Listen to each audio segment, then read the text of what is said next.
Wanted, written by Mark Millar and art by J.G. Jones. This book was written in 2003 and 4. All right, Wanted by Mark Millar. I recently went through Jupiter's Legacy on my channel, and I wanted to go through one of Millar's other books. And Wanted is one of his most popular. It was his first indie book on his Miller World Publishing line, and it was also adapted into a movie in 2009. Now, I think the concept of Wanted is really cool. So the concept is you have a world where the superheroes have been wiped out and the villains rule the world. And what would a world look like if, let's say, DC or Marvel, if the villains won and they ran everything? So that's an interesting, cool concept to explore. And one thing I really do like about this book is some of the crazy, unique, really fun villains we get to spend some time with. I will say though, Wanted is by no means my favorite book. There's lots of stuff I do not like in Wanted. There's lots of casualness with mass murder and rape that makes me very uncomfortable as I'm reading the story. There's also going to be lots of swearing in this video as I tell the story. There's literally a character called Fuckwit and another one called Shithead. And I don't know how to narrate the story without saying their names, so I'm going to be swearing a lot in this video. But despite the comic's flaws, I still think it is miles better than the movie that came out in 2009. I have tons of problems with that movie. It's like they took the comic and they just threw out half of it. It's like, why even buy the rights to the comic to adapt it? So some of the differences between the movie and the comic are, in the movie, James McAvoy plays Wesley. In the comic, the character looks a lot like Eminem. But Wesley, he is a loser with a shitty job, a girlfriend that cheats on him, and his life is bad. And he eventually meets this sexy badass called the Fox. In the movie, she is played by Angelina Jolie. In the comic, the character is drawn to look a lot like Halle Berry. So, the movie and the comic follow a very similar opening. Wesley, he then gets sucked into this underground world called the fraternity. In the comic, the fraternity is a powerful organization of supervillains that secretly rule the world. In the movie, the fraternity is an organization of righteous assassins who receive their orders from something called the Loom of Fate, which gives the name of future targets through errors in the fabric of this loom, this magical loom. That's right, a magical frickin' loom. This Loom of Fate and its targets are interpreted by Morgan Freeman in the movie, who plays a character called Sloane, who is a new character who is not in the comic at all. This is where the movie really starts going off the rails and veering from the comic in this stupid direction. The comic is about these eccentric, interesting, unique villains that are veering for power, and all these villains are entirely cut from the movie. Also, in the comic, you would want to be part of this organization because you would get power and money. But in the movie, you'd want to be part of this organization for no reason at all except you believe in a magic loom that randomly tells assassins to kill people for no reason, except for fate. And people don't really question it in the movie more than that. Now, don't get me wrong, there were things I enjoyed in the Wanted movie. The actors were good. James McAvoy, Morgan Freeman, Angelina Jolie was a badass in the movie. There was a pretty big budget, and some of the action scenes looked pretty cool. The movie invented this thing called curving bullets, which is not in the comic at all. And in the movie, Wesley, he can shoot, and the bullets will just curve around and kill people. And that was pretty cool, I must say. I was totally fine with that. But when the movie cut all the interesting villain characters and made it about a stupid freaking magical loom, I could just never get over that. And it always supremely annoyed me.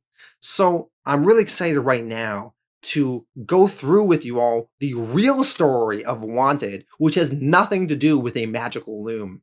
So let's dive into the story of Wanted by Mark Millar. Issue 1. Bring on the bad guys. So the book opens and we see Wesley's girlfriend Lisa is having sex with Wesley's best friend, cheating on him. Then we see Wesley having dinner with that cheating friend 2 days later, and the friend pretends like nothing is going on. We see Wesley's dead-end job. He works in a cubicle farm for a magazine called Hypothyroidism Today. They are the third biggest autoimmune periodical on the eastern seaboard. We see Wesley taking shit from his boss, Janice. Wesley felt the need to specifically call her out as being black. Wesley narrates, "This is me taking shit from my African-American boss." Perhaps a hint at some underlying racism. Wesley likes to eat obscure sandwiches, in this case a sesame-crusted sourdough with mustard greens and wasabi mayo. He does this as a pathetic attempt to prove he is different from the herd of regular, everyday people. Wesley, as he walks home from work, he gets picked on by some Hispanic street toughs. Wesley calls them cholo fucks. Once again, a hint at some underlying racism of Wesley's.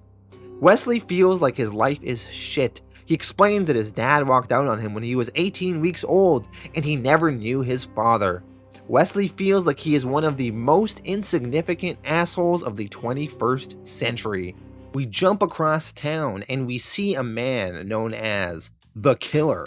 He is Wesley's dad. He is also the world's deadliest assassin. He is killed for sport. He is killed to advance his own cause. He is killed for fun. He has accumulated great riches over the years and lived lavishly. He's bedded the finest women, and sometimes the finest men, too. We see here he is drinking champagne, and he is going to watch two gay men have sex with each other. He tells the men, "I've bedded over 5,000 women. I just like to do this gay thing every other year and whet my appetite for the fairer sex." As he is talking to these two individuals, a sniper is aiming at him. We see some lasers are dotting his forehead. The gun fires. The two gay guys in the room get shot, but the Killer manages to dodge the bullets. He then runs and charges at the window and jumps through it, jumping all the way across the street, running alongside the wall of nearby buildings, making it to the other side of the rooftop. There, a team of 4 armed men are waiting for him. The Killer then grabs his guns and shoots them in the knees, making them all drop to the ground. He then asks them who sent them. The armed men say that they were just decoys, and the Killer, he's confused, and he asks, "What? Decoys?" And then he gets shot in the head. He was purposely lured to be in this exact position, and the real sniper who shot him in the head was one hell of a marksman because they took the shot from 2 entire cities away. I gotta say, this is a scene that the movie adapted very faithfully and in a very cool way. Really cool. We see the Killer jumping from one rooftop to another, jumping through the glass and just blasting away at these people. Then he gets shot from 2 entire cities away. So the movie did a really cool job with this particular scene. Now we jump to the secret funeral for the villain, the Killer, who we just saw get murdered. Various villains are in attendance. I'm not going to explain who everyone is at this moment, but there are various people here like the Professor and Shithead. But for now, we are listening in on a conversation between 2 individuals, and they are the Imp and Sucker. So the Imp is thousands of years old. He has the ability to fold and unfold reality. He is from the 7th dimension. He is in some ways like the DC villain Mr. Mxyzptlk because he has the same reality-bending powers. Now the Imp has turned America into a marshmallow land for 12 hours. He's made buildings come alive and fight other buildings in other cities. He's turned his greatest foe into ice cream before. He's done all this crazy shit. So the Imp is talking to Sucker, and Sucker is a parasitic alien that came to Earth 1,000 years ago, and he forms a symbiotic bond with a host and has to feed it the life force of other living creatures. The second he stops delivering, the host dies and Sucker moves on to the next host. Sucker, when he drains the life force of a superpower being, he has access to those powers himself for at least 24 hours. So the Imp and Sucker are talking about the death of the Killer at his funeral, and their various theories on who might have done it. Imp asks Sucker, "How's the fox handling things?" And Sucker says that the fox is a psycho bitch, but the killer is probably the closest thing she ever had to actually caring for someone. Imp theorizes that maybe Mr. Rictus is behind all of this. They then both discuss the fox, since she was a sort of girlfriend for the killer, and they think that she might be inheriting all his money, but Sucker tells the imp, "Nah, didn't you hear? Turns out the killer was married to some bitch social worker like 20 years ago, and she died of an embolism, but she had a kid, and that kid is gonna get a big cash windfall coming to him." Imp comments, "Lucky little bastard, talk about the right womb at the right time." So they are talking about Wesley right now. And Wesley, even though he doesn't know it, and even though he never really met his dad, he is the son of this killer, this prophetic assassin. And Wesley stands to inherit a small fortune. Wesley is with his girlfriend Lisa. She confesses to cheating on Wesley several times with at least 11 people over the past 22 months they've been together. And after this, she tells him that she wants to have a baby. Wesley is back at his shitty job, hating his life. His girlfriend continues to cheat on him with his best friend. Wesley is popping pills. He's a little bit of a hypochondriac. Wesley's life is about to change, though. We see Wesley is picking up his lunch when a woman named the Fox is there to introduce herself. The Fox is a sexy, badass, street-smart killer. She is sort of like a Catwoman ripoff. She was the lover of the killer, Wesley's father. And the Fox, she works for Professor Solomon Seltzer, who we're going to learn more about very soon. She also clearly is drawn to resemble Halle Berry. In the Wanted movie, she was played by Angelina Jolie. So the Fox, she tells Wesley to cancel his lunch and the rest of his day. The two of them have a business appointment. Wesley tells her to get her hands off of him, and how the hell do you know my name? The Fox, insulted, tells Wesley, "Wow, Wesley, how uncharacteristically assertive of you. Are you feeling brave with all these people around? You think I'm scared of these goddamn security cameras?" She then pulls out 2 pistols and shoots and kills everyone in this diner, just to make a point. She then tells Wesley, "Now get in the damn car, we have a goddamn business appointment." Wesley, now appropriately scared, says, "Jesus Christ," and he gets in the car. So Wesley is now in a fancy sports car. The Fox is driving around dangerously. Wesley is telling her the cops are going to be all over her. The Fox tells Wesley to lighten up. She explains that she is a member of a group called the Fraternity, and as long as she wears this little pin or has a certain license plate on, the cops will leave her alone and she can do whatever she wants. She can kill, she can rape, she can destroy, whatever. The Fox then pulls into a garage, and there she talks with a man named Dollmaster. Dollmaster is essentially a ripoff of the Batman villain, the Ventriloquist, and the Superman villain, Toyman, combined into one person. The Dollmaster, he makes puppets that are little small automatons that can explode and kill people. Despite his nefarious super criminal endeavors, though, the Dollmaster has a wife and 2 lovely kids and a house in the suburbs. The Dollmaster, he says hello to the Fox, and then the Fox and Wesley get lowered in an elevator in their car down below into the ground. They arrive down below, and then we see a whole underground world of supervillains just hanging out. The Fox tells Wesley his father was one of the greatest supervillains of all time, and he died last week. He got shot by an unknown gunman. Wesley has all these questions like, what? What about my dad? And supervillains? Like the guys from the Batman movies and those lame TV shows? And the Fox tells him, no shit for brains, supervillains as in the metahuman network who have been running organized crime on this planet since 1986. So Wesley, still confused, says, but there's no such thing as supervillains, and the Fox explains that yes, there is. How do you explain Fuckwit over here and his 300 pounds of indestructible mass? So Fuckwit, he is basically Bizarro Superman. He is massively powered but dumb. He was created in an experiment to create a new Superman.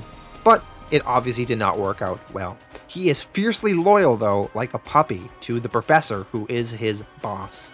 Fuckwit though, he is so dumb that you have to ask him the opposite of what you want, much like Bizarro in the Superman comics. Or else he just doesn't understand what you want him to do. So the fox asks this fuckwit, "I hope you ain't gonna let us see the professor or anything, big man, because that is absolutely the last thing I want right now."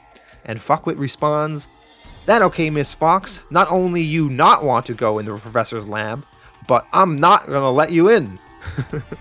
So he lets Wesley and the fox into the professor's lab. And they enter this lab and they see this small old man named Professor Solomon Seltzer. The professor is the smartest man who ever lived. He was a billionaire by 10 years old. He was the mastermind behind the scheme to get rid of all the heroes. He is of course a member of the fraternity, but he is also a member of a group called the Council of Five. And he controls the regions of North and South America. We're going to learn more about this Council of Five later on in the book. The professor, he introduces himself and he tells Wesley that he was friends with Wesley's dad. And Wesley's dad was even his personal bodyguard. Wesley says that he thought his dad was an airline pilot, but the professor explains that himself and people like his father are members of a super secret organization called the Fraternity. So that is why Wesley and Wesley's mom knew nothing of his dad's real past. The professor tells Wesley that he is set to inherit $50 million in cash. And Wesley is shocked, and the professor explains that there are stipulations though. Wesley's dad left very specific conditions that must be met before you can inherit the fortune. And Wesley asks, well, what kind of conditions? And the professor responds, he wants us to employ you for 6 months, lick you into shape, teach you how to be a man. His dying wish is that after our time together, you'll have more control over your life and stop being a pushover. Wesley, listening to all this and wondering how they know so much about him and that he's this big pushover, he thinks it's ridiculous. He can't be a supervillain. He's never even been in a fight before. The professor says, nonsense. It's in your DNA. And I want to hire you as my own personal bodyguard. The fox, she puts a gun in Wesley's hand. And Wesley says that he's never fired a gun before. And the professor says, it doesn't matter. It's in your blood. And you're going to prove it to yourself right now. Shoot the wings off these flies that have been bothering me all morning. And Wesley says, that's crazy. He can't do that. That's impossible. The fox puts a gun to Wesley's head and tells him to do it. Shoot these wings off these flies. Wesley's getting nervous. He's scared. He's pleading with him, but the fox starts counting down. 3, 2. Wesley, though, he just reacts and he fires the gun. And he did it successfully. The flies are lying on the floor wingless. And the professor tells him, there, that wasn't so difficult, was it? Wesley can't believe that he just shot wings off these flies. This scene is also adapted in the movie, pretty much going down the exact same way.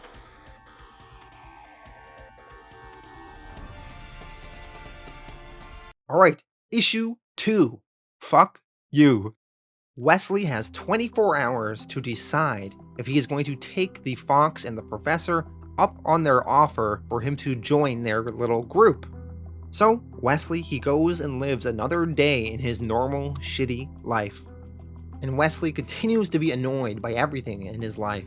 His girlfriend not treating him right. This old man always saying things to him outside. Those Hispanic street toughs always messing with him. And finally, his work where he never gets treated with respect. Wesley then phones the fox from his office and he says that he wants in. He wants to be a supervillain. He wants to not take shit from anyone ever again. So the fox tells Wesley that for starters, I want you to stand up and throw those papers in the air and give a fuck you to all those number crunchers around you. Wesley is hesitant, but he does it. He tells everyone in the office, F you, you effing assholes. He throws the papers up in the air and he quits his job in a big scene. And then he joins the fox downstairs and she tells him, You're about to make more money in a day than they do in their entire lifetime. So, Wesley's training is beginning. It's time to make him a cold-blooded killing machine. The training begins with Wesley shooting real-life cadavers that are just hanging up. Then Wesley spends the next 2 weeks in a slaughterhouse, killing tons of cows and other animals. This is all about getting him desensitized to all the blood and killing that he's going to be doing. Wesley, he then spends his mornings being tied up to a chair and getting the shit beat out of him by this other guy. Wesley, he has to no longer fear being punched in the face. Finally, after 5 weeks of all this, after killing 12,800 farm animals, he gets the nerve to take things to the next level.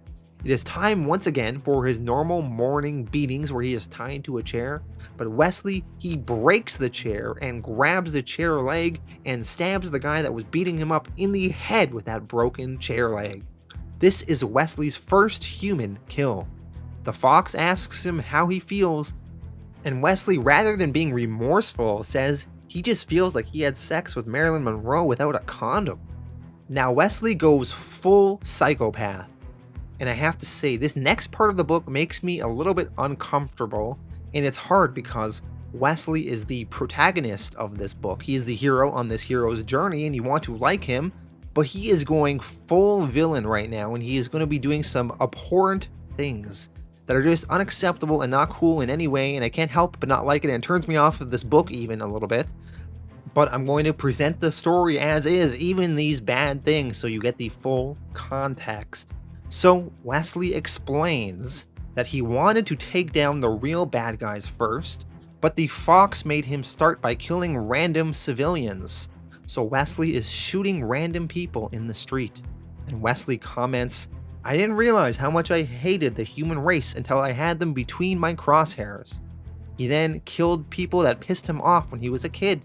His old geography teacher, the girl next door, the guy across the street who kicked his ass for scratching his old Mustang, and various other people. That prick from Big Brother, the country and western asshole, his bank manager, his landlord, etc. Then Wesley gloats about raping an A-list celebrity and it not even making the news. That's how deep the fraternity goes. Consequences are a thing of the past. The movie did not go into any of that stuff. So, yeah, I kind of don't like Wesley now, but it's interesting because he is supposed to be training to be a villain, and villains are not good people. So it's something you kind of have to come to terms with for the rest of the story, that these are not good people, right? Okay, let's continue on. Wesley then gets in a fight with those Hispanic street thugs that were giving him a hard time earlier. Now that Wesley is full bad guy now, he got a haircut, and he is basically drawn to look like Eminem now, the rapper Eminem. Wesley then goes to his apartment and grabs his things. He breaks up with his girlfriend Lisa, telling her he joined a secret fraternity of supervillains. She is yelling at him, saying that he is crazy and to stop making stuff up. She asks him if he met someone else, and Wesley says, "I have not met anyone else. Although I am getting sex lessons from a jewel thief who's teaching me how to have sex properly, but I'm not actually seeing anyone." So I guess the fox is teaching Wesley how to have good sex, apparently, as part of his training. Lisa can't believe what Wesley is saying. Wesley confronts her about all the cheating on him that she has been doing with his best friend. She denies it, but Wesley tells her, "It's okay, you don't have to lie. I shot him in the face and dropped his body in a dumpster last week." Wesley leaves the apartment, and Lisa is yelling after him. There is an old man sitting on the curb who normally talks to Wesley, and Wesley is annoyed by this old man, and he shoots the old man dead too, and Wesley then drives away saying, "F my job, my apartment, my mom, F everybody." Some time passes, and Wesley is now going to be inducted into the fraternity, into this secret society of supervillains. There is a whole ceremony. For the ceremony, all the villains are wearing their old costumes that they don't normally wear anymore now that they're in the shadows. We see Wesley getting sworn in. We also see what are clear Easter eggs of what I assume are Mr. Freeze and Ghost Rider also at this ceremony. After the ceremony, Everyone is shaking Wesley's hands.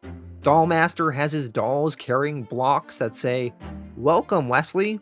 And Wesley is now talking with the imp, and Wesley asks, "So now that I'm part of the group, can you tell me what happened to all the heroes? Where did they all go?" As Wesley says that, Mr. Rictus chimes in and says, "They went to their graves in pieces with my urine trickling down their headstones." Now we see this Mr. Rictus. He is the main antagonist in this book, the main bad guy. Rictus is a scary looking dude. He's a regular human, but he has severely disfiguring burns, leaving his face locked in a scary looking grin. He apparently was once a devout Christian who saved souls, but he died briefly on the operating table after a horrible accident. And when he died for that brief moment in time, he found no heaven on the other side. Instead, he found nothing, just a void.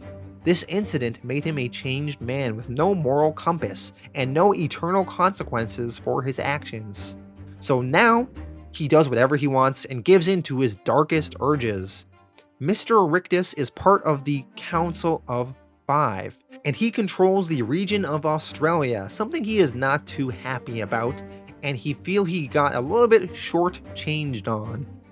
So Mr. Rictus is feared a little bit in these parts. Rictus is not part of the American fraternity, but he came all the way here from Australia specifically to see this Wesley. Rictus tells Wesley that his dad and him were friends. Wesley says, "Your dad used to work for me, but he didn't like how I ran things, so he asked for a compassionate transfer to work under the professor here." The fox interrupts and says, "You were sneaking into cribs, you little piece of shit." So Rictus must have been up to something with babies in cribs, and that was just too much for Wesley's dad. Despite them all being villains, Wesley's dad couldn't handle that, so he asked for a transfer to work under the professor. The professor tells Rictus that he really should be going and not cause a scene here. So Rictus, he's walking away with his bodyguard, and his main bodyguard is this guy named Shithead. Shithead is a monster made up of the collected feces of the 666 most evil beings to ever walk the earth. There's some Hitler in there, some Jeffrey Dahmer, and various other serial killers and psychopaths. He is basically Clayface, except made out of shit. No one knows how he came to life. Many say he was formed in the world's sewers as a result of a mystic spell, or perhaps science going awry. So Rictus tells his bodyguard Shithead, "Don't be upset, Shithead, we were just leaving anyway. I only came here to tell young Wesley that he'll always have a place in his dad's old gang should he ever require it." Rictus then comments how Wesley looks a lot like his old man, and then he adds, "Let's just hope he's a little bit smarter than him, eh?" The professor has had enough listening to this Mr. Rictus, and he tells Rictus to leave before he activates the robots and forces him to leave. Rictus leaves. He tells the professor, "I'll see you at our next meeting." After Rictus heads out, Wesley asks the professor, "Who the hell was that?"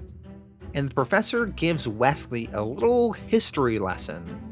So, in this world, back in the day, there were heroes all over the place, and by the 1970s, almost every major city in America, and even in Europe, had their own superhero. And the supervillains, they got tired of being beaten all the time. So, they started scheming in their prisons and secret headquarters, and they devised a plan, unlike anything they ever tried before. The villains decided to work together as a team. Not just the 10 or 12 supervillains that made up each of these heroes' rogue galleries, but hundreds and thousands of super criminals across the planet. They all came together as one. Individually, they always failed.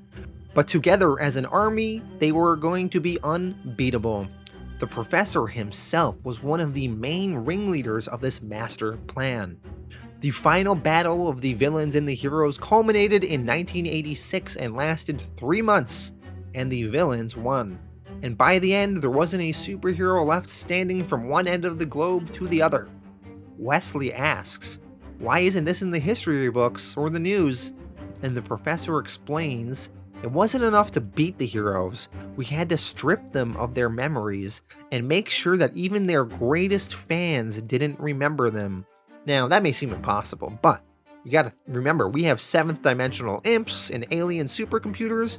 There's really nothing we can't do if we all stand united. Now, the old heroes, the ones that weren't killed, and a lot of them were, but the ones that weren't killed, they were left alive, but their memories were wiped, and they were given decoy memories. And now they are just half-remembered dreams, and they live on as comic books, of course. Approximations of their exploits are still remembered in comics, but who reads those anymore? So in theory, how you should think about this is that if you think of Adam West, the guy that played Batman on TV in the 1960s in our world, so in their world, Adam West, he was the real-life Batman, but after this war with the villains and they lost, his memories were erased and all of the collective memories of the world. And now the world thinks about Adam West just as this guy that played Batman on TV ages ago. But in actuality, he used to actually be Batman, but no one remembers that. So that is essentially what the villains in this world managed to pull off. Now the professor, he has a little secret he wants to show Wesley. A souvenir, a memento he kept of the old days. He's not supposed to have it, but he wanted to keep this for nostalgia's sake. He leads Wesley to a small corner of his lab, a secret area, and he shows Wesley an old cape hanging up on display. This cape is very reminiscent of Superman's cape that you would see in The Death of Superman, for example. So, the professor has this souvenir of their world's Superman's cape.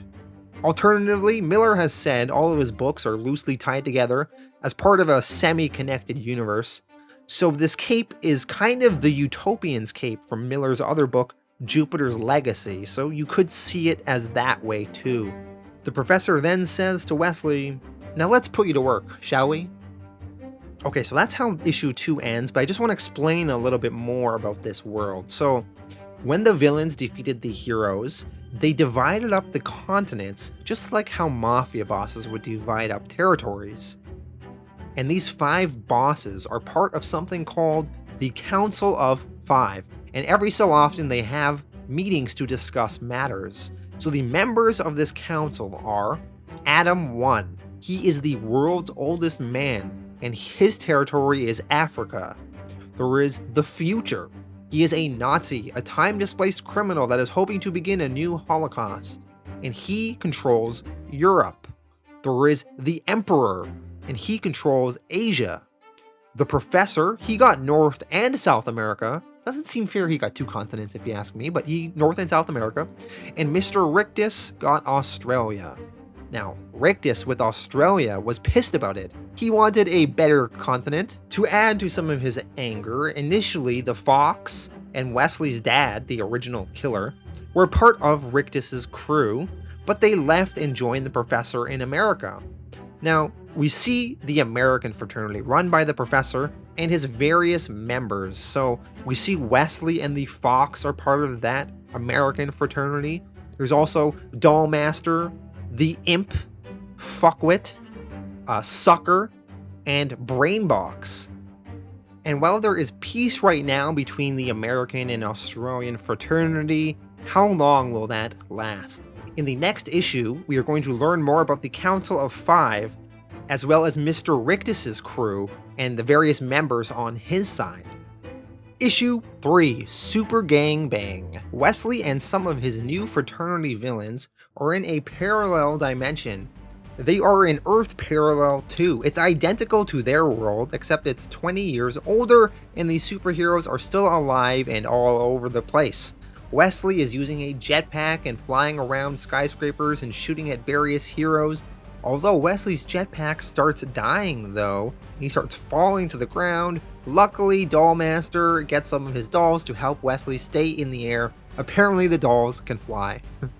Wesley and the villains are over here in this dimension, stealing some sort of artifact for the Professor. The villains successfully stole what they needed. They just finished raiding the Union's headquarters in this world. The Union is like the Justice League in this world, and in Millar's other book, Jupiter's Legacy, that was also the name of their superhero group. So once again, another example of how these are potentially a connected universe. So Wesley and his villain allies are fighting their way back to the trans-dimensional bridge, which is located on the 33rd floor of this office building. The heroes are hot on their trail. The Fox, who is flying this jet, she manages to fly the plane with all of the villain allies, safely holding onto it, and she flies it right through the window of this building and through the trans-dimensional bridge, and all of a sudden they are transported back to their home dimension, and the bridge has been closed and they are safely away from the pursuing heroes. It's a big mission accomplished in this parallel dimension. The professor is excited to see his team back, and they pulled off this dangerous mission successfully. Dollmaster gives the professor the artifact that they were over there trying to recover and steal from the Union. He hands the professor a small box. The professor opens the box, and it is glowing green. The professor is excited. He tells his crew the last time he saw something like this was in 1963, after our first trans-dimensional team-up between criminals of two parallel worlds. So what is this glowing device? We are never told explicitly, but the professor says, "Don't let Fuckwit get any closer. This is the same radiation that crippled the fellow I cloned him from." So we have enough clues that we can figure out that this green glowing thing is whatever this world's version of kryptonite is. Wesley asks the professor, "What do you need this for anyway? I mean, there's no heroes here to use it against." And the professor replies, "No, but this is the perfect gift for a friend I'll be seeing at the council tonight." So the professor is going to have a meeting with the Council of Five, and Wesley, along with Fuckwit, is going to be the professor's security. That is later tonight though. For now, Wesley is giving Dollmaster a ride home to the suburbs. They were in that parallel world for about 1 day, but it's about 3 weeks here in this world. And Dollmaster, despite being a villain, he actually has a normal home life with a wife and 2 kids. The wife doesn't know anything about Dollmaster being part of a super secret villain society. She thinks he's just a toy manufacturer. So Dollmaster, he asks Wesley to come inside his house and convince his wife that he was on a business trip, because she doesn't really believe him all the time. Wesley, he appeases Dollmaster. He goes inside the house, and Dollmaster's wife thinks her husband was cheating on her, but Dollmaster, he really leans into their business trip lie, saying, "Oh, come upstairs, Wesley. Let me give you a copy of that action figure catalog I was telling you about." So Wesley follows Dollmaster upstairs, and while they are upstairs, Wesley asks Dollmaster, "Why don't you just tell your wife the truth, man?" And Dollmaster says she'll never believe it. Dollmaster then tells Wesley, "There's something else I wanted you to come up here for. I really need to talk with you about the Fox. We think she might be the one that murdered your father." Wesley doesn't believe it though. He says, "The Fox and my dad dated for 5 years supposedly." And Dollmaster argues, which is why she probably stood to inherit his money when he died. And Wesley says, "That's bullshit. Mr. Rictus killed my dad, or the professor told me so, and says he had the Fox train me up because she was the one he trusted most out of you guys." Dollmaster counters, "Look, I'm just telling you what the other guys on the team are saying. Why does she keep making calls to an unlisted number? Why has she never visited your father's grave? There's just a couple of red flags is all." Dollmaster, he just tells Wesley to be careful. Later on that night, Wesley, the professor, and Fuckwit have teleported over to Beijing, China for the meeting of the Council of Five. The Emperor is hosting.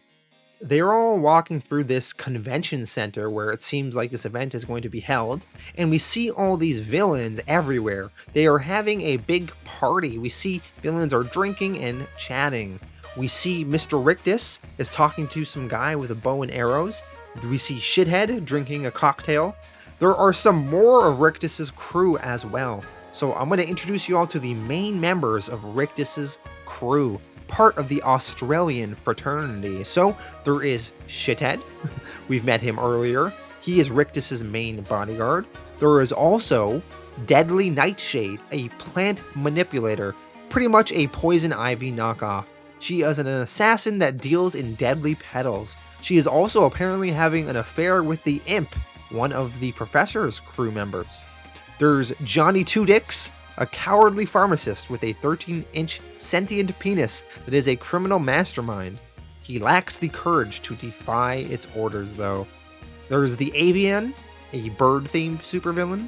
The Puzzler, he has a costume designed to resemble a crossword puzzle, kind of like a knockoff Riddler. There's the Frightener. He's a supervillain who creates psychotic viruses. So we see Rictus's crew all just hanging out. The Professor, as he is showing Wesley around, he notices Ching Sang, otherwise known as the Emperor, the leader of the Council of Five for the Asian region. The Professor calls over to the Emperor and presents him with a gift. He presents the Emperor with that kryptonite-type artifact that they recovered from that parallel dimension earlier that day. The Professor and the Emperor bond over old memories from the 60s that this kryptonite device brings up. The Emperor is pleased and he tells the Professor, happy memories, Solomon. Happy memories indeed. And the Professor tells the Emperor, well, time to start working on some new ones, old friend. I believe we have our annual meeting to attend. So the Emperor invites the Professor and the others into the meeting room. So we see the Council of Five are finally sitting down for their meeting. Each of them has some bodyguards in attendance. And once again, the members of the Council of Five are Adam 1 of Africa, the world's oldest man. He apparently outlived several of his own children. The Future, controlling Europe. He's a Nazi time-displaced criminal, hopes to start a new Holocaust. He is willing to tolerate Asians and Africans so long as he is able to kill the Jews. There's Ching Sang, the Emperor. He rules Asia. There is Professor Solomon Seltzer, who controls North and South America, and Mr. Rictus, controlling Australia. So the meeting begins. The Professor announces that the US broke revenue records again this year, and the profits will of course be shared equally. Hopefully this will offset the drop-off in Europe and Australia. The Professor and Adam 1 are saying that their regions have been more profitable now, that they are being more inclusive of various criminals, and there's even less leg breaking going on, and there's less dissent on the ground. Rictus doesn't like this though. He says, I personally always saw the loot as just an added bonus to the leg breaking. Adam 1 says to Rictus, I don't see what you're complaining about. We have more money than God, and anyone you kill just gets brushed under the carpet. Mr. Rictus explains, though, he misses seeing his name in the morning papers, and it tickled him to know that he was giving children sleepless nights. He says, my greatest fear is that we've become too respectable.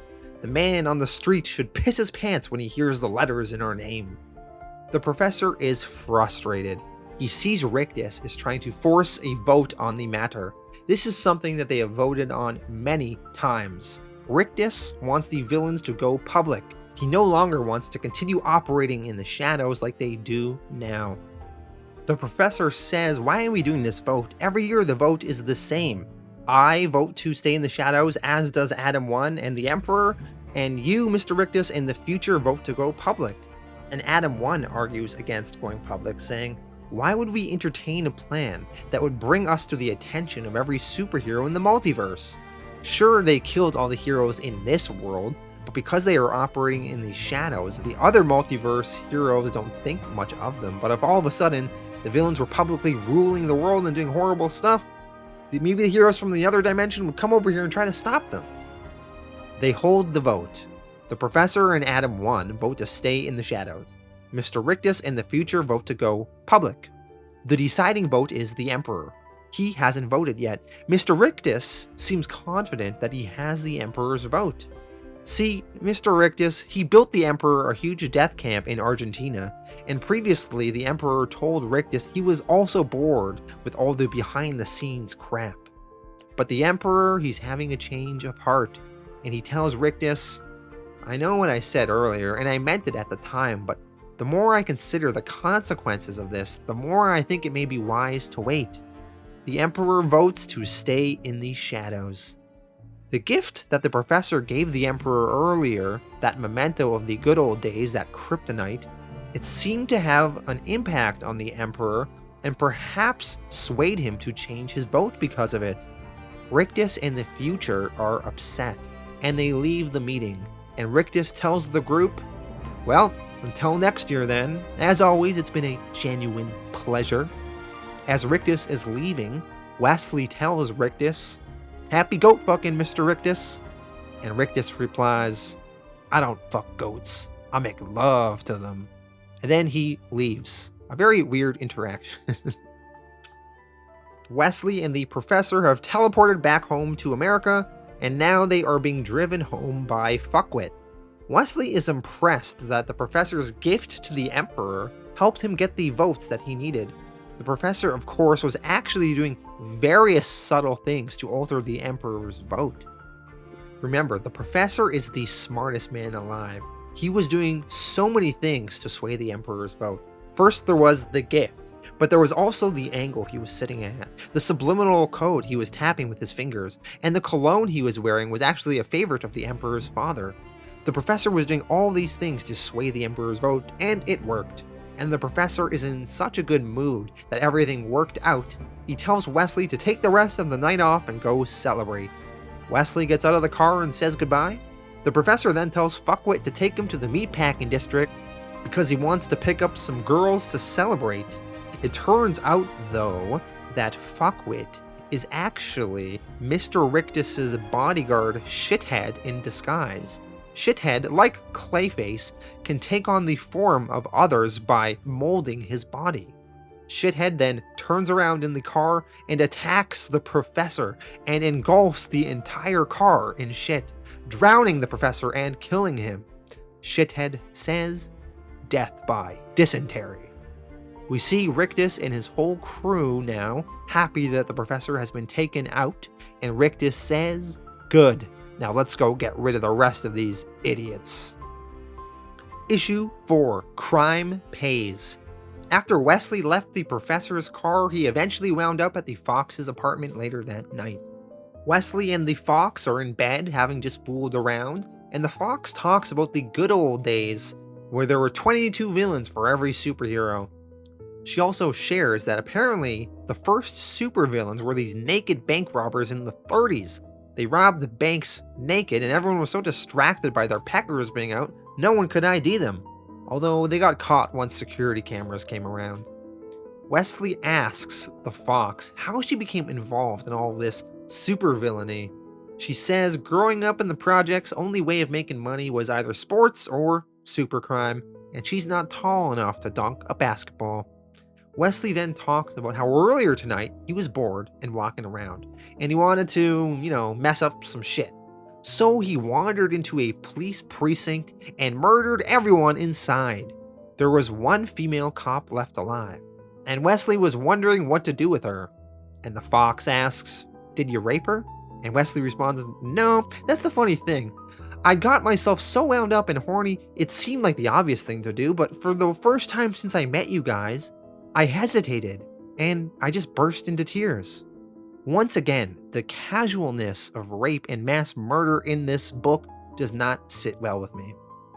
Wesley, he feels for once a little bit bad, and he tells the Fox, "I know the fraternity covers up any shit we pull, but being a prick is just as bad as being an asshole did sometimes. I didn't know these cops, but I still walked in there and used my powers to ruin their families' lives. This being evil all the time crap is getting old and starting to feel a little bit forced." The Fox tells Wesley, "You just hit a wall. We don't just go around messing up people's shit all the time. This is a global business, man. We got our fingers in a little piece of everything, and that means you gotta be disciplined. You don't have time to rape, kill, and mutilate people all the time, baby. Your dad wasn't trying to turn you into the biggest sociopath that ever walked the earth. He just wanted you to do what you really wanted with your life. And sometimes that means watching TV in bed all day long, and other time that means murdering someone. The whole point was to give you a little choice into that sad, pathetic thing you used to call your life." Wesley asks the Fox, "Did you kill my dad?" And the Fox says no. She knows others are spreading rumors about her, but she would not kill Wesley's dad for all the money in the world. Elsewhere, we see Mr. Rictus's crew is busy wiping out all of the professor's men. Sucker has turned on the professor and is joining Mr. Rictus's side. Sucker has drained all of Fuckwit's superpowers, and for the next 24 hours, Fuckwit will be just like a normal guy, and Sucker will be very powerful. We jump over to the Frightener. He is giving Brainbox an intelligent super virus. We jump over to that Nazi, the Future. Him and his people are having a little bit of trouble with the Imp. They figured out the Imp's real name and turned him into an ordinary midget again, but they seem to be in a little bit of a stalemate. Rictus asks Sucker to go help out now that Sucker has these powers. And Sucker, he changed sides because he hated living in the shadows as well, much like Rictus does. So Sucker, he heads across town and he joins the fight against the Imp. And with Sucker's help, they are able to kill the Imp and decapitate him. So the professor's men just keep getting knocked out one after another. We see one of Rictus's crew, Johnny Two Dicks. He joins the others beating up Fuckwit. Fuckwit says that Wesley and the Fox are gonna kick all your butts for this naughty behavior. Johnny Two Dicks replies, those two are no longer under the protection of the fraternity. That means it's not just gonna be us after them now. The cops, the feds, and anyone else can have at them too. One of the other villains in the room asks Johnny Two Dicks if he wants a turn beating Fuckwit. Now remember, this Johnny Two Dicks, he has a 13-inch sentient penis that is a criminal mastermind. And Johnny himself lacks the courage to defy its orders. So Johnny says no, but his penis tells him to take the crowbar and attack this Fuckwit guy. Johnny, not being able to defy his penis's orders, grabs the crowbar and tells Fuckwit, don't look at me like that, I'm only doing what the boss down there tells me. You're going to a much better place, man, believe me. By the way, I think Johnny Two Dicks is my favorite character in this book. It's just such a dumb concept with an equally dumb name. I love it. Rictus arrives up at the Dollmaster's house, along with a team of 4 others. Dollmaster almost expected them, saying, I was wondering when you were finally going to make your move. It was only a matter of time. In all honesty, I can't say I'm surprised. You got a bum deal with Australia when we carved up the prize. I don't think anyone expected a nation of surfers and koala bears to satiate those enormous ambitions you've always held. Dollmaster makes a request of Rictus, though. He says, when you kill me, can you make it quick and relatively clean looking? Leave my face intact? My wife and kids are out of town, and they're probably going to be the ones that discover my body, and they're such sensitive souls, I don't want them to see me like that. And Rictus says, oh, you don't have to tell us that they're sensitive souls. Rictus, gloating, already killed them. He shows Dollmasters pictures of their naked dead bodies. Dollmaster, saddened and angry, but now ready to fight back. He tells his dolls to attack them. Wesley is watching the news, and he sees that the TV is reporting on him and how he is wanted by the police for all these murders. And his ex-girlfriend Lisa is on TV talking to reporters. Wesley realizes the shit that he is in. The fraternity isn't covering up his crimes anymore. All of a sudden, a 6-man team of Rictus's crew show up in the apartment with guns pointing at Wesley, and they are asking him to tell them where the Fox is. The Fox isn't scared though. She reveals herself and points a gun at everybody down below. Shithead tells them both, it's over. The professor is dead. Sucker came over to our side. There will be no more of this working in the shadows stuff. A cell phone rings. Remember, the year is 2004 when this was written, so it's a shitty flip phone. The cell phone rings. It distracts Shithead and the others for a split second. And the Fox, she throws her handgun down for Wesley. Wesley grabs it in the air and does some bullet time stuff and successfully shoots 5 of Rictus's crew right in the head, killing all of them. The only one left alive is Shithead. Realizing that his teammates are dead though, he says, oh Jesus, this ain't good. We jump back over to Dollmaster's house. He is still alive and he's held up in his bathroom while his dolls are attacking outside the door. Eventually, Rictus and his henchmen destroy all the dolls, and Rictus gives his men the order for them to blow up the bathroom door, and then we see a huge explosion in the house from the outside, and Dollmaster must have been killed in the blast, so he is now off the board as well. We jump back over to Shithead. Wesley and the Fox question him. Wesley wants to know who killed his dad, and Shithead says he doesn't know. Rictus doesn't even know, but Rictus thinks the professor did it. And Wesley's dad was maybe trying to take over the professor's territory? Shithead shares that apparently the professor had the murder site scrubbed within 15 minutes of the killing, and they wouldn't even let anyone touch the corpse before putting it in the casket. The Fox doesn't believe this though, and she shoots Shithead, causing some holes to form in his body, but Shithead isn't scared because he can just reform. But then Wesley grabs some cleaning bleach and is going to pour it all over Shithead's head, and that should finally finish him off for good. We jump back over to Rictus and his crew. They are leaving Dollmaster's house. As they head outside, there is a mother and a father with their kid across the street. Rictus shoots and kills both the mother and the father, and then we see a clear homage to Batman with Bruce Wayne in that imagery when we normally see Bruce mourning the death of his parents in Crime Alley. So we see this kid that Rictus has killed his parents of, this kid mourning the loss of his parents.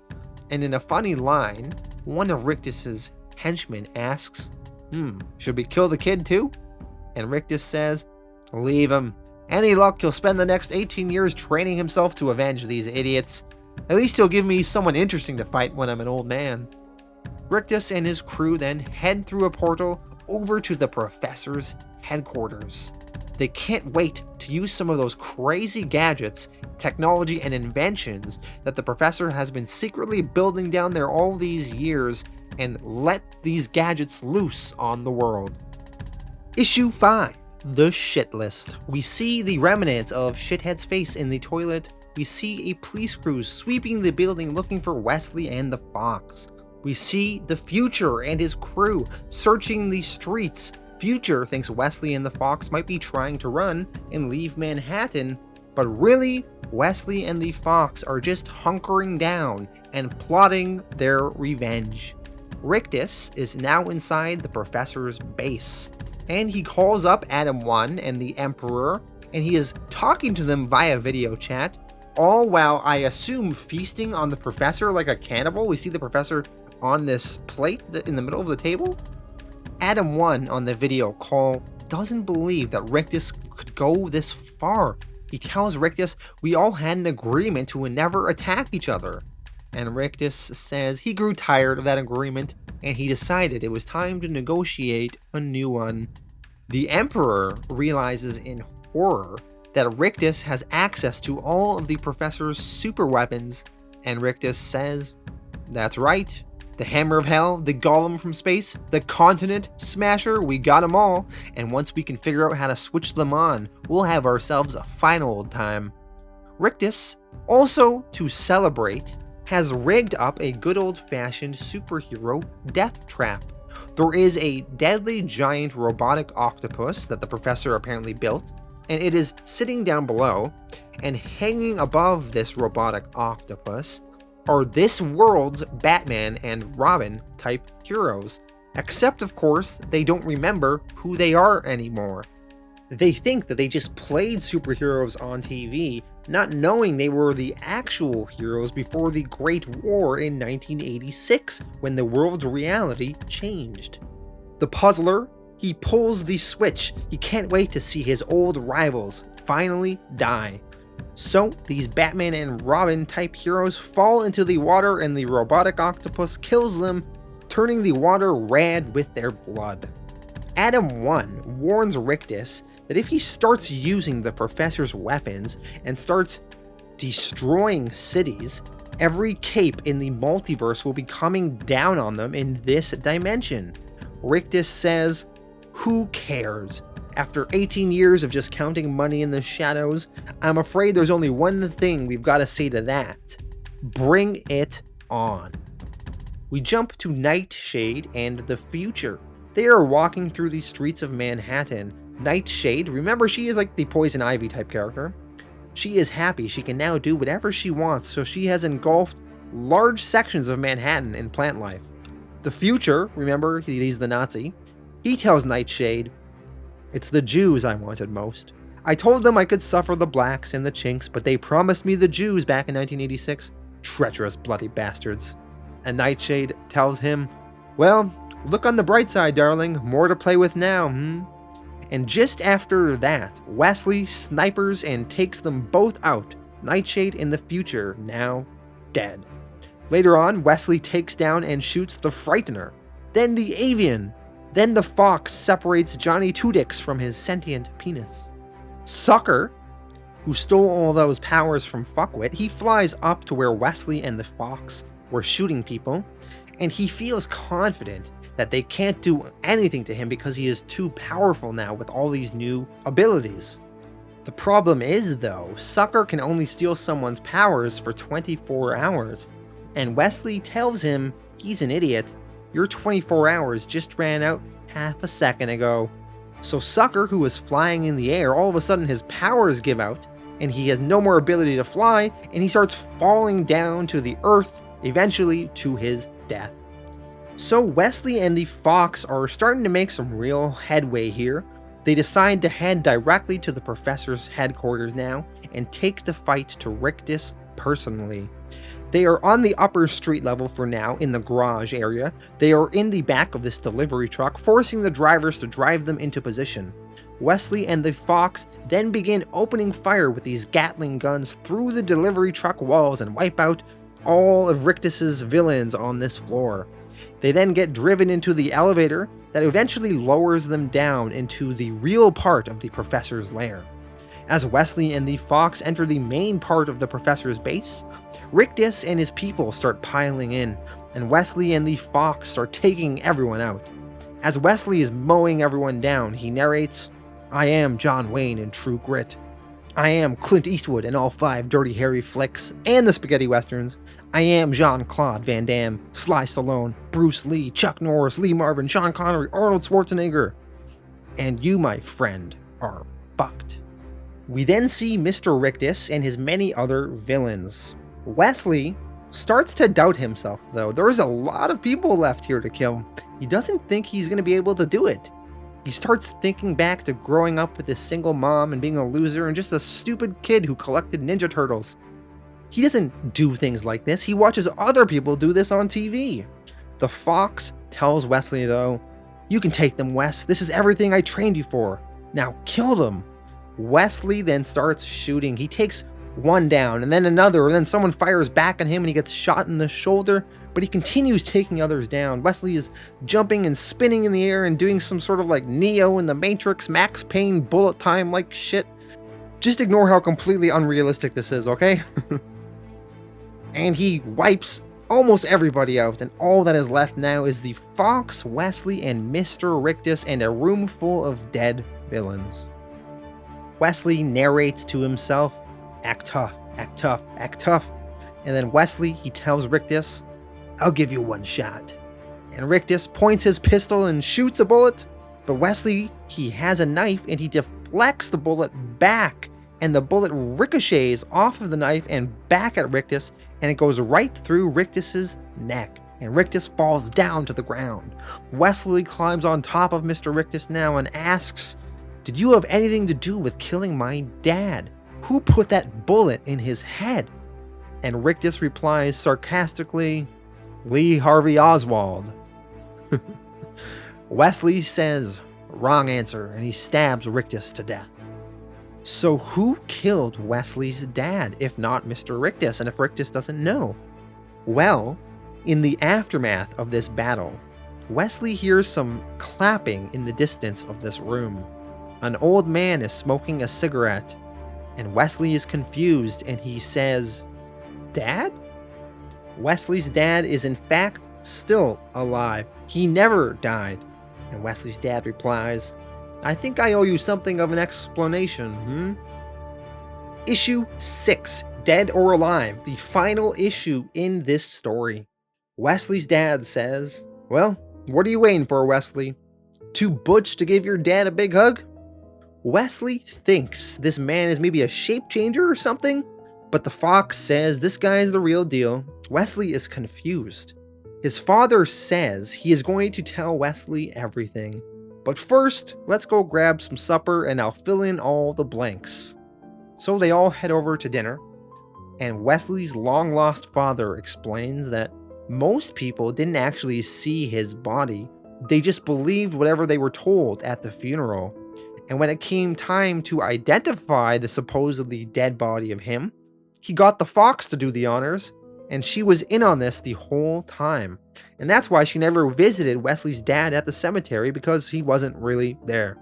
After dinner, they are walking the street, and Wesley's dad explains how he met Wesley's mom.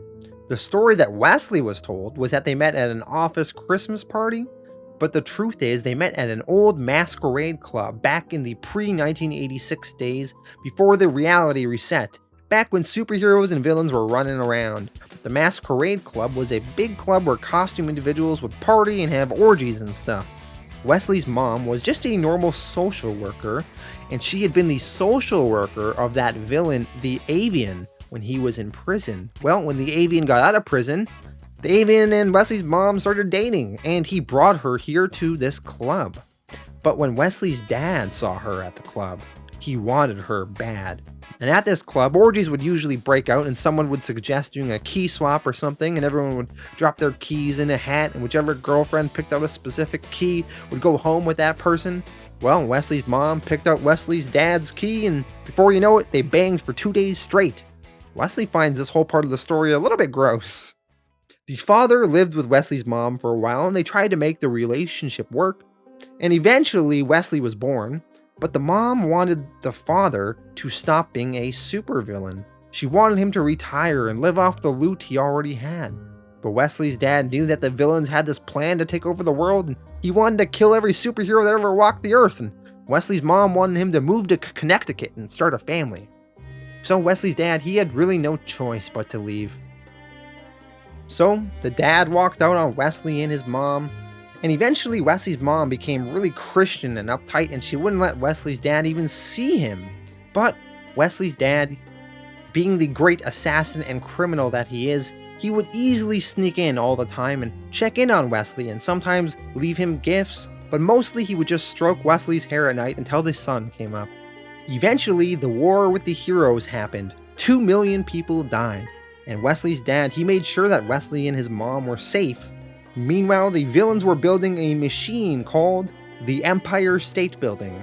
That's right, the Empire State Building was actually just a gigantic machine, and that machine rearranged the very atoms of the universe, and the universe was never the same again. The heroes were gone, and the villains were the only ones who remembered them, and a new world formed.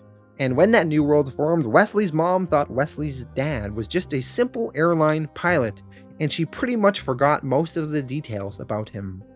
Wesley's dad, he continued to watch over his son over the years. One time, when Wesley was 11 years old, Wesley's dad was wearing an invisible vest and watching Wesley play with some other boys. One of the boys got irritated with Wesley and pushed him, but Wesley's dad was excited. He thought he was finally going to get to see his son fight for the first time. Wesley's dad, he devoted his entire life to violence, so he was finally going to get to see his son in action. But Wesley just let this other boy hit him, and hit him over and over and over again. And eventually Wesley's mom came out and broke the fight, and Wesley was still crying. And the mom, she cleaned up her son's sores and told him, "Well done, Wesley. Well done, my clever boy. At least you didn't sink to his level." And Wesley's dad, analyzing this moment, says, "She was proud of you, proud that you never hit him back.